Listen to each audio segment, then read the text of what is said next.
This morning, I want to share to you about the message. I entitled it, Redeemed from the Curse. Are you happy that you are redeemed from the curse? Sabihin nga po ninyo, isulat nga po ninyo yan, I am redeemed from the curse. It was past tense. It was happened. And once you are redeemed from the curse has no longer power over you. Curse has no longer a part in your life. Okay? Dito po sa Ephesians chapter 2 verse 11, sabi po ni Pablo sa mga taga-Efeso, remember that at one time, you Gentile by birth, tayo po yung mga tinutukoy niya kasi kapag ang isang tao ay hindi po siya ipinanganak na Hudyo, ang tawag po doon ay Gentile o Hentil. At ang isang Hentil sa tingin po ng mga Hudyo at mata ng mga Hudyo ay mga isinumpa o di kaya ay marumi. At hindi sila karapat-dapat ng pangako ng Diyos. So yun po yung ating pong kalagayan. Minsan, nung tayo po ay wala pa sa Panginoon, tinuturing po tayo na uncircumcised. Walang, pangako ang Diyos na po pwedeng mangyari po sa atin. Yan po yung ating pong kalagayan noon. At in verse 12, remember that at that time you were separated from Christ, excluded from any relationship with Him. So we are separated.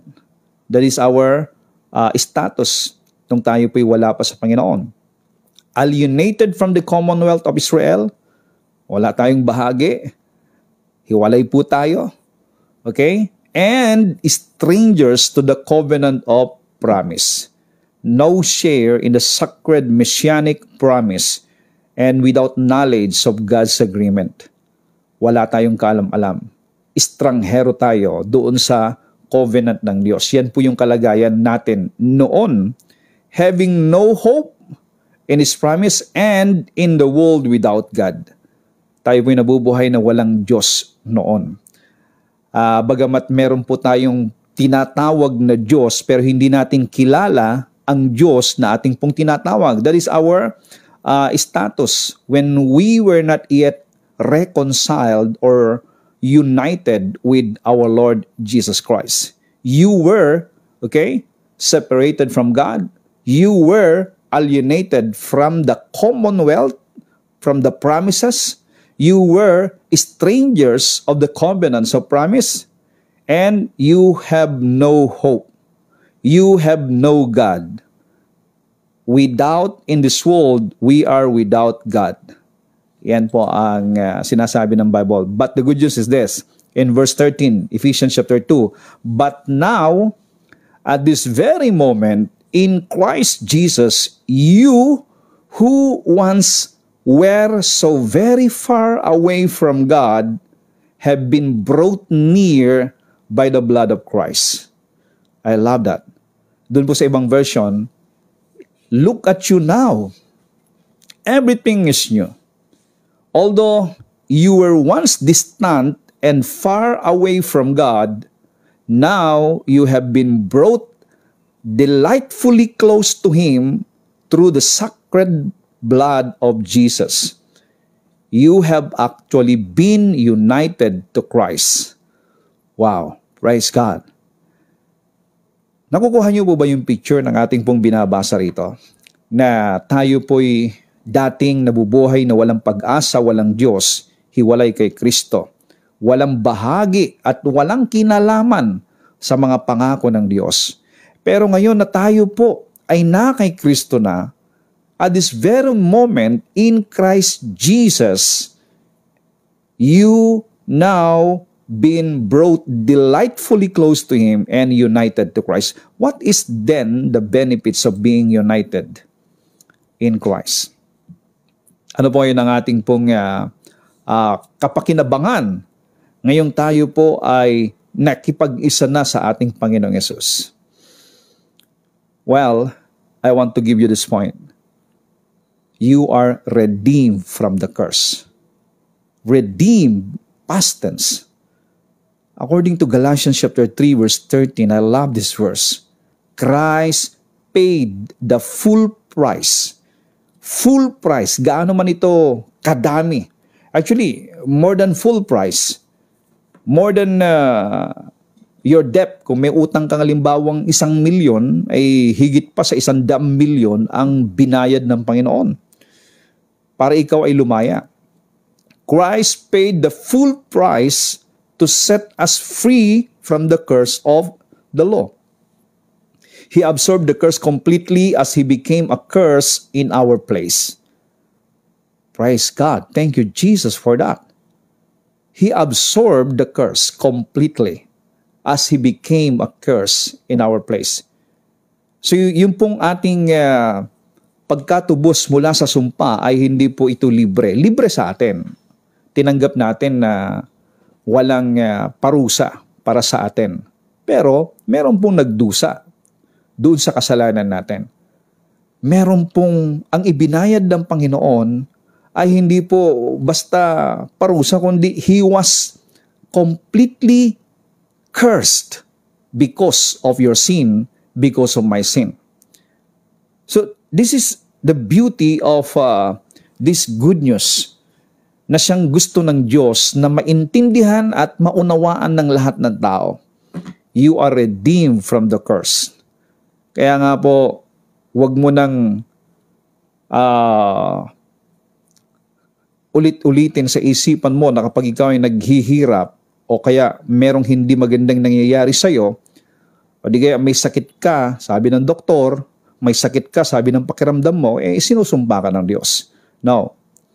You are already redeemed from the curse. I am redeemed from the curse. You are redeemed from the curse.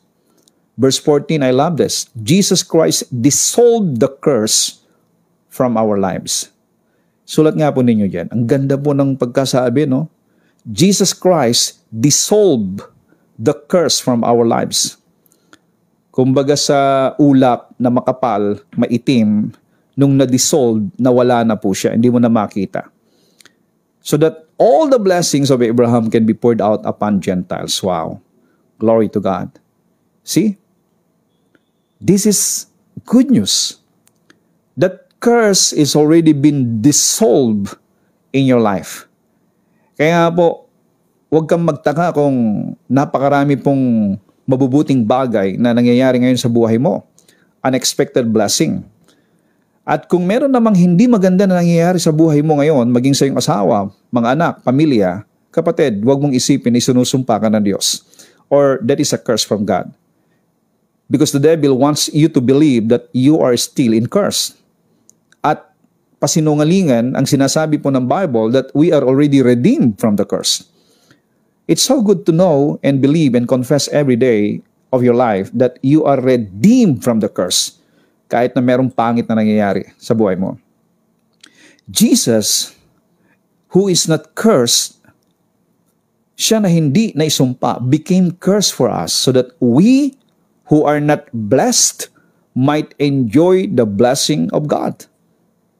By dying at the cross, Jesus took all our sin and shame, our punishment and penalty, our judgment and condemnation. Glory to God. Tinanggap ng Panginoon yon.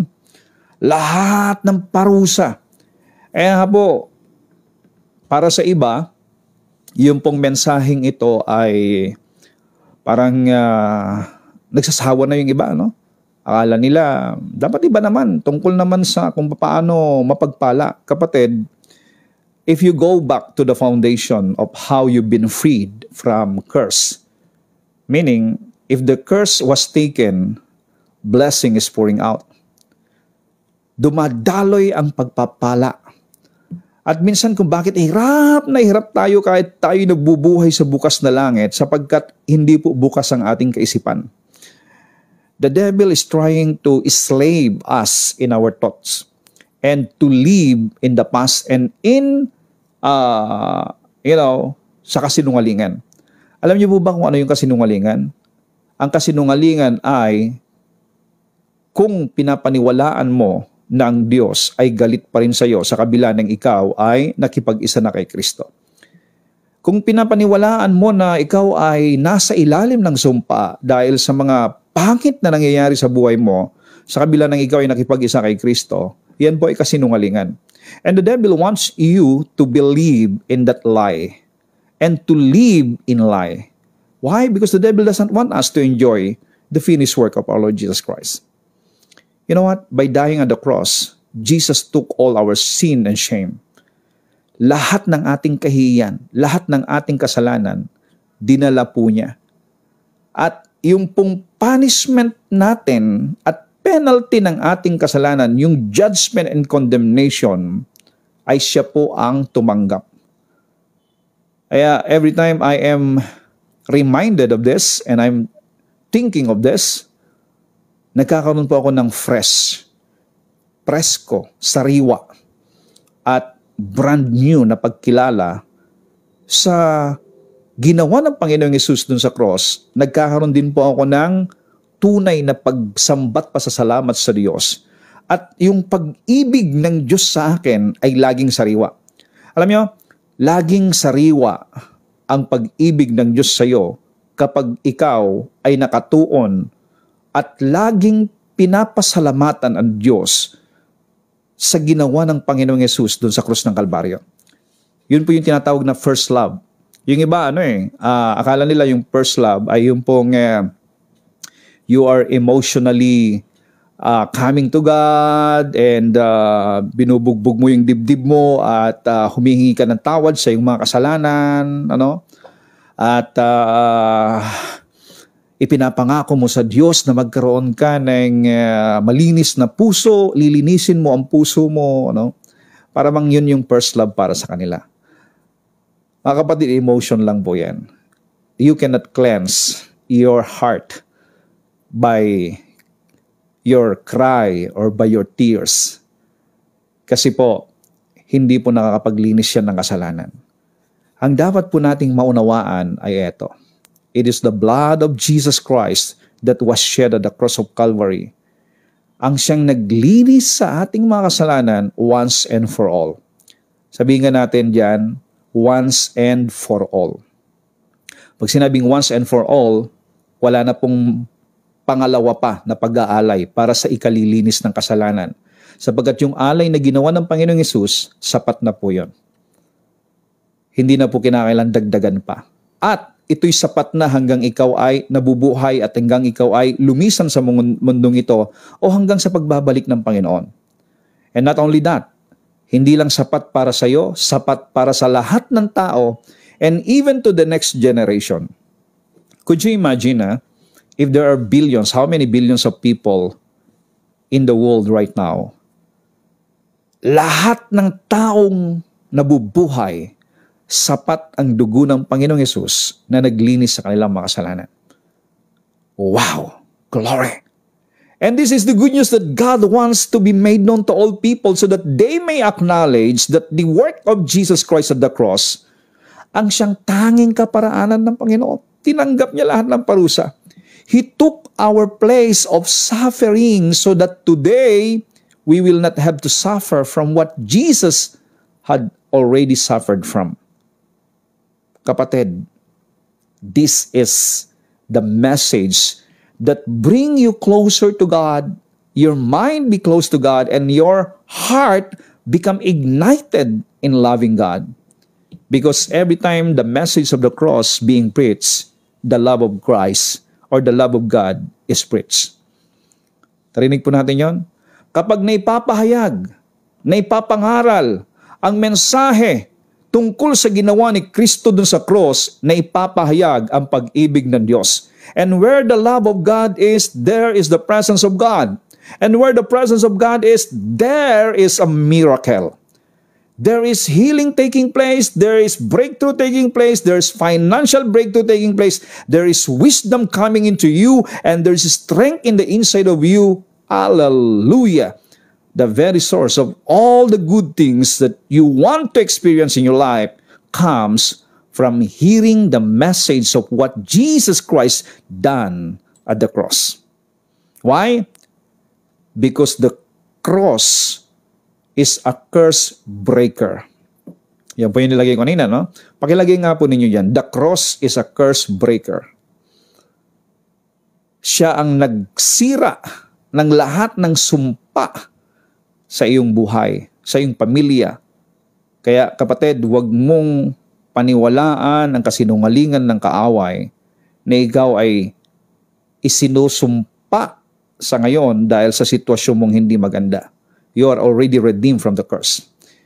If there's bad things happening in your life right now, you have to use your authority. I am redeemed from the curse. Sabihin mo yan, I am redeemed from the curse, and then you have to say to your situation, rebuke your bad situation, and invoke what you want to see.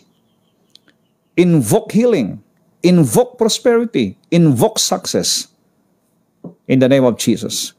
Alam niyo ba, hindi lang tinanggal ng Diyos ang sumpa o mga pangit sa buhay natin. Hindi niya lang tinanggal. Hindi niya lang tinanggal yung kasalanan, the curse and its effect. But also God gave us every good thing that He has in His possession, proving His love for us. Parang ganito hindi lang tinanggal ng Diyos yung sumpa. Nung tinanggal niya yung sumpa, nilagyan po niya ng lahat ng mabubuting bagay ang buhay po natin na siyang sapat na kailangan natin habang tayo nabubuhay sa mundong ito.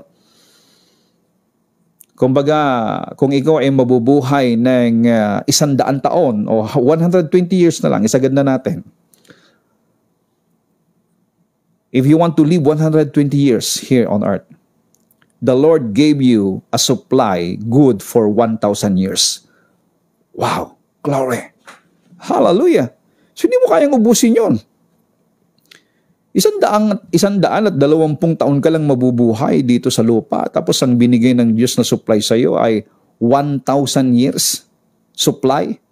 At ito pa ang good news. Kapag umabot ka ng 1,000 years, titriplihin pa ng Lord yon. Kasi nag-i-interest yung hindi mo nagagamit. What a wonderful, beautiful revelation. Glory to God. Di ba kapag meron ka nakadepositong pera halimbawa sa bangko, naka-time deposit siya. Pag hindi mo nagagamit, ang laki ng interest. Well, alit magbigay ng interest ang bangko, pero ang Lord, grabing magbigay ng interest yan. Yung pong mga pagpapala na kung bakit hindi po naubos-ubos sa ating pong buhay, nag-i-interest yan. Ibig sabihin, nag-accumulate yan ng income. Same thing with the blessing in the seas, di ba? Sa karagatan, yung pong mga isda na hindi nagagamit, sila po yung nagmumultiply. Sila po ay dumadami. Kaya kapag mahina ka na kumain ng mga supply na Lord, lalong dumadami yan. Grabe. Oh, glory to God. What a great revelation of the Lord for us. Hindi ka ba magsasaya sa Panginoon kapag ganyan po naririnig mo? At yan po yung katotohanan na siya pong ginagawa ng Panginoon sa atin. Kaya hindi ka maubusan ng mabuting bagay, kapatid. At hindi mo kinakailangang magkaroon ng inggit sa iyong kapwa kung sila'y pinagpapala, sapagkat you have the same blessing that God instaured unto you. The Lord has given you wisdom, strength, good health, days. Yung araw na to, pare-pares na binibigay sa atin ng Panginoon. Diba? Yung hangin, pinapare-pares na binibigay sa atin ng Lord. Now, it's up to you to enjoy the surroundings. Yung iba, they are appreciating everything in their surroundings. Pero yung iba naman, hindi nila nakikita yung mabuting bagay sa surroundings nila. Ang nakikita nila, malungkot na ulap, di ba? Malungkot na ibon. Ang nakikita nila ay yung pong walang pag-asa at walang kinabukasan na sitwasyon doon sa kanilang lugar. Pero yung iba, ang tingin nila, wow, ang ganda. It's God's creation. So, it depends how you perceive it. It depends how you look at it. No? Kaya mo, matutunan natin na lahat ng pangit ay wag titigan. Ang titigan mo, yung bagay na maganda mula sa Panginoon. Oh, glory to God. God turned His back on Jesus because He turned His back on Jesus. He will never turn His back unto you. His rejection means our acceptance. Nung sinabi ng Panginoong Hesus dun sa cross na, Father, Father, Eli, Eli, lama sabachthani, why you have forsaken me? God, our Father, forsake Jesus, no? Just a moment, just for you to be accepted. He was rejected for you and me to be accepted. And you know what? The word accepted in Ephesians chapter 1, verse 6, yung pong word na accepted doon ay, sa Greek ay karitoo. Karito, sabi ng iba, pero ang tamang pronunciation doon is karitoo. Na ibig sabihin po ay, you are highly favored. Ikaw ay minahal ng lubusan. Ikaw ay tinanggap sa puso ng Diyos. At dahil ikaw ay tinanggap, you are highly favored. Pag sinabing highly favored, the Lord has given you a special treatment or preferential treatment. Pag sinabing preferential treatment, ikaw ay parang special child. Meaning, meron pong tuon sa lahat ng oras para sa iyo just to serve you and to give all your needs. Wow, you are highly favored, my friend. You know, dun sa cross, Jesus took your place of no protection. Kasi wala tayong protection eh. Para tayong mga tupa na walang pwedeng harap na protection sa mga manlalapa, no? We are compared to a sheep, sabagat ang mga sheep po ay hindi nila kayang protektahan ng kanilang sarili. Kaya ang mga sheep kailangan po nila ng shepherd. And you know what? The Lord is our shepherd. He is your shepherd. He is your protection. At ang shepherd ay nagbibigay din ng provision. Inaakay niya ang kanyang mga kawan doon sa sariwang mga pagkain. Kung saan meron silang makakain, meron silang maiinom. At kung meron pong mga mababangis na hayop na manlalapa sa kanila, dahil hindi kayang proteksyonan ng mga tupa ang kanilang sarili, ang shepherd ang magpoprotect sa kanila. Kapatid, maaring maraming mababangis sa paligid po natin. No? May gustong sumira sa iyo. May gustong manlapa sa iyo. But praise the Lord. Be at peace because you have a shepherd. And his name is Jesus. Kaya, yung pong nangyari sa kanya dun sa cross ay para tayo po'y mabigyan ng protection. He gave up divine protection so that today you can have that protection every day of your life. And because He became sin, He took your curse at the cross so that today, as you take His gift of righteousness, you receive any blessing from God. Only blessing from the Lord. Wala nang sumpa, only blessing. No more curse. Oh, glory to God. 2 Corinthians 5:21, sinasabi po doon na si Kristo, ang ating Panginoon, ay naisumpa upang tayo na mga nasa sumpang kalagayan ay mapagpala at maging matuwid sa mata ng Diyos. Jesus received the full brunt of God's wrath in His body. All of God's anger and condemnation fell on Jesus, consuming all our sin until God's wrath was exhausted. Alam niyo ba na hindi po tumigil yung pong parusang tinanggap ng Panginoon hanggat hindi po nasasatisfy yung heart ni Lord para sa kabayaran ng kasalanan ng buong mundo. Kaya para sa akin, pwede tayong magturo ng mga katulad ng mga rules, do's and don'ts. Kaya lang, hindi yun yung way ni Lord eh. Ang way ni Lord para ikaw ay ma-inlove sa Kanya. Ang way ng Lord para ikaw ay magkaroon ng totoong pagpupuri, pagsamba paglilingkod na totoo ay yung makita mo at nakaangkla ang yung paglilingkod doon sa pag-ibig ng Diyos na tinanggap mo. And the love of God is being poured out in our heart every time you are reminded of what the Lord Jesus Christ has done at the cross.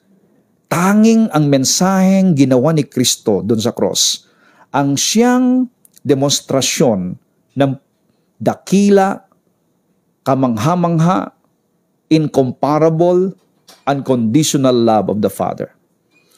Kaya mga kapatid, this is the joy of everyone living in this God's grace, in this New Testament, hearing what the Lord has done for us at the cross of Calvary.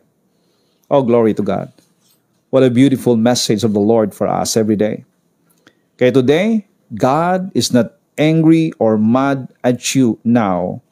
God is no longer cursing you. So, live life expecting to receive not the judgment and condemnation, but the goodness and blessing of God.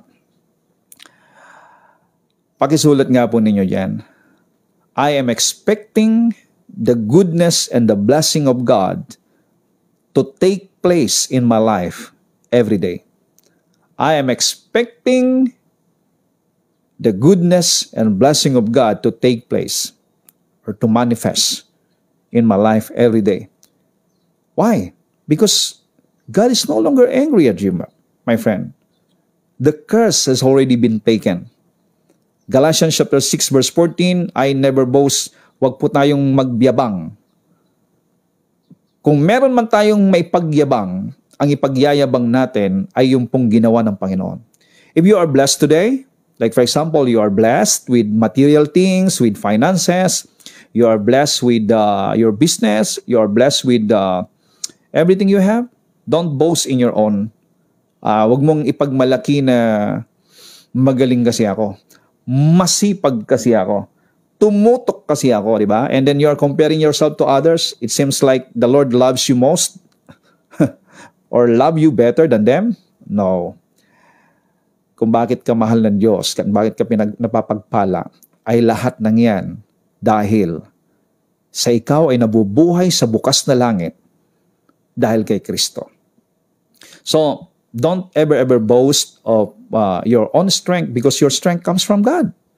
Don't ever boast of your wisdom because that wisdom comes from God. Gayahin natin sinasabi ni Pablo, I never boast except in the cross of our Lord Jesus Christ. Yan po ang pagyayabang natin. 1 Corinthians 1:31 says, if anyone boasts, let him only boast in all that the Lord has done. Yung pong ginawa ng Panginoon ang kanyang ipagmamalaki. So let us boast about the death of Jesus on the cross that took all the bad things and ugliness in us so that He can give us all the beauty, the loveliness and blessings God intended for us. Mga kapatid, life in this new covenant is far better in the old covenant of law. Yung pong kaya nga po ang Bible natin meron tinatawag na lumang tipan at bagong tipan. Bakit may luma, bakit may bago? Hindi po ibig sabihin na ito'y ibinigay sa atin upang pagsamahin, kundi para makita natin ang pag-ibig ng Diyos, kaningningan ng pag-ibig ng Panginoon kapag maintindihan po natin yung separation, segregation. Kaya sabi ni Pablo kay Timoteo is rightly divide the word of truth. We need to rightly divide the old and the new. Yung rightly divide dito ay yung pong kaibahan ng buhay ng mga tao before the cross at ang buhay ngayon after the cross. Saan kayo nabubuhay? Is it before the cross or after the cross? Yes, we are living after the cross. And we need to know and understand what is the benefits of being and living in this after the cross. Or we called it new life in this new covenant. Glory to God. Kapatid, how many know, or how many of you know, that the old and miserable life caused by curse under the old covenant is no longer in effect under the new covenant? Alam niyo ba natin yon?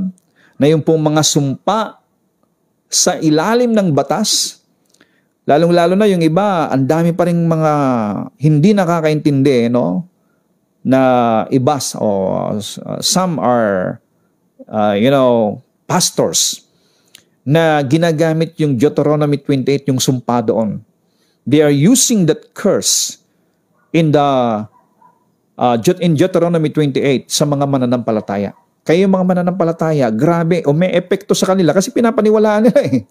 Alam mo bang may epekto sa iyo ang isang bagay kapag pinapaniwalaan mo? Kapatid. Pero kapag pinapaniwalaan mo na ikaw ay hindi natatablan ng sumpa sapagkat you are redeemed from the curse, then there's no more curse coming to you, my friend. Hallelujah. Rejoice. Be at peace. Galatians 3:13 again says, Christ purchased our freedom and redeemed us from the curse of the law and its condemnation by becoming a curse for us. Oh, I love what I'm hearing. I am purchased. The Lord has purchased my freedom. And I'm now redeemed from the curse of the law and its condemnation. Okay, don't be condemned. If your conscience condemn you, then know that the love of God is greater than your conscience.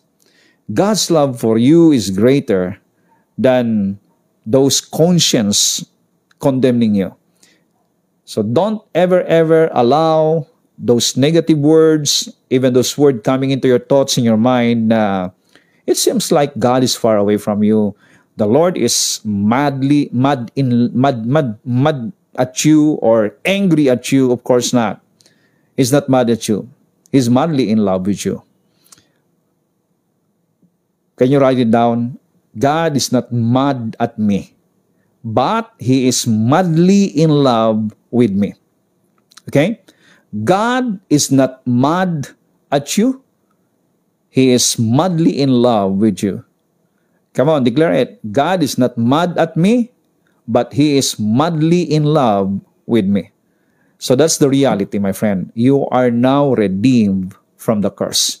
So enjoy your life in Christ to the fullest, my friend. Every day of your life, just give thanks to God and allow the fresh, alive, active, brand new love of the Father to take place and to consume your heart every day and encapsulate you, my friend. Yung bang binabalot ka, alam niyo yung salitang encapsulate? Nakakita na kayo ng capsule? Yung capsule na babalutan po siya ng protection. Ang nandoon po sa loob ay yung pong pinaka-content nung capsule na yon. Ikaw yung nasa loob and you are encapsulated with the love. You are surrounded with the love. You are enveloped with the love of God. So allow yourself to be encapsulated, enveloped, surrounded, enclosed, with that love of God. Because where the love of God is, my friend, if you are always conscious and acknowledge the love of the Lord in your heart, in your life every day, then miracle will take place. Mararanasan mo ang buhay na ganap at kasiya-siya dito sa lupa kapag ikaw ay nabubuhay, surrounded, encapsulated, enveloped, enclosed, empowered by the love of God. Glory, hallelujah! So, praise God, you are now redeemed from the curse. Father, thank you for the message today. I declare, Lord God, that this message may become alive every day, every time, every moment in the lives of everyone listening, Father, in Jesus' name. Thank you, Lord. I declare that this blessing, because the curse was already been taken away, let this blessing, that highly favored one, Father, be manifest in the lives of everyone, and every people will praise you, worship you all the days of their lives, oh God. Thank you. I release this blessing to them right now in Jesus' name.